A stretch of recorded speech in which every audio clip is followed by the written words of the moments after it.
반갑습니다. 슬기로운 지구생활의 이정입니다. 앞 시간엔 단전호흡 명상에 대해서 간단히 알아보았는데요. 다음 표는 무엇을 말할까요? 개의 일본 호흡수는 8, 90회로 상당히 빠른 편입니다. 개가 헥헥거리면서 점잖지 못하게 호흡하는 거 보셨지요? 그렇게 좀 빠르게 호흡하는 개의 평균 수명은 15년이라고 하네요. 그에 비해 사람은 1분에 18 내지 22회로 그렇게 빠르지는 않게 좀 점잖게 호흡하지요. 사람의 평균 수명은 7, 80년으로 보았네요. 거북이는 아주 느리게 1분에 2, 3회 호흡한다고 합니다. 그런 거북이의 평균 수명은 무려 250년 내지는 300년이다. 이런 뜻이네요. 여러분, 이 표는 무엇을 의미할까요?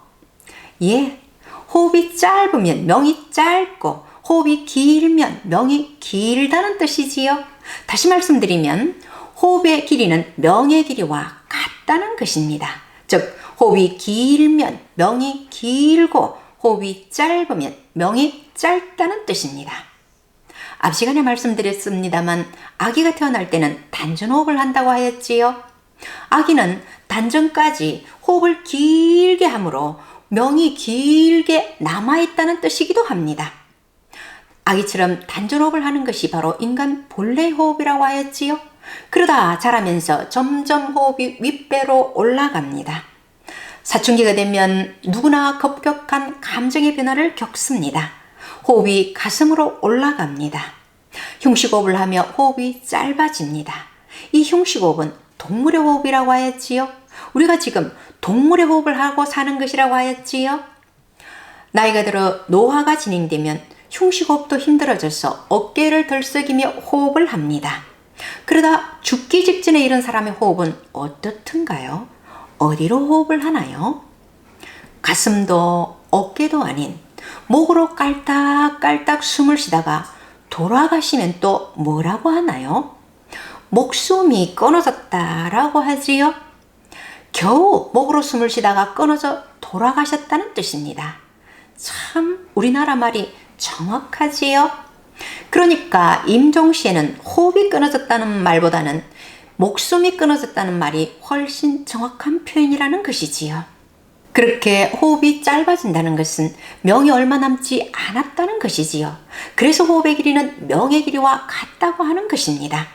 아기처럼 단전호흡을 하며 호흡을 길게 하면 명이 길게 남아있다는 뜻이고, 죽기 직전 목으로 숨을 쉬는 것처럼 호흡이 짧으면 명이 얼마 남지 않았다는 뜻입니다.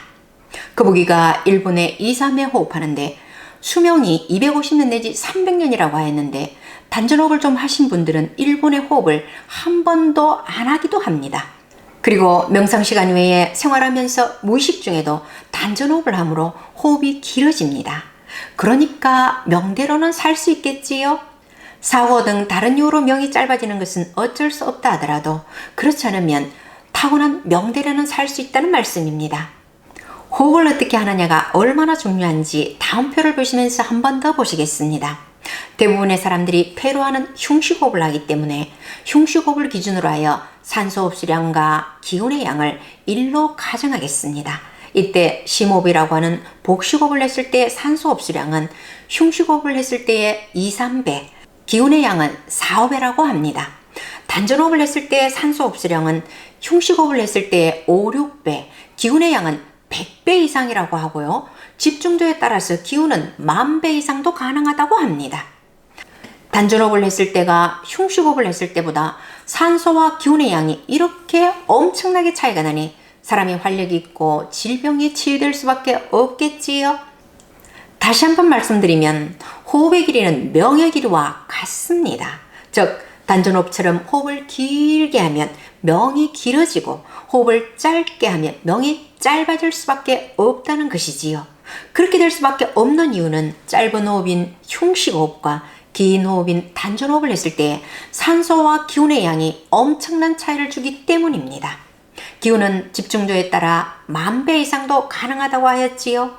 단전호흡은 특별한 사람만 하는 것이 아니라 건강하기 위해서, 그리고 태어날 때 받은 수명대로 살기 위해서도 필요하다는 것입니다. 그래서 단전호흡은 인간 본래의 호흡이라고 하는 것이지요. 오늘은 호흡의 중요성에 대해서 알아보았습니다. 다음 시간에는 기의 정의와 성질에 대해서 알아보도록 하겠습니다. 구독과 좋아요 눌러주시면 큰 힘이 됩니다. 고맙습니다.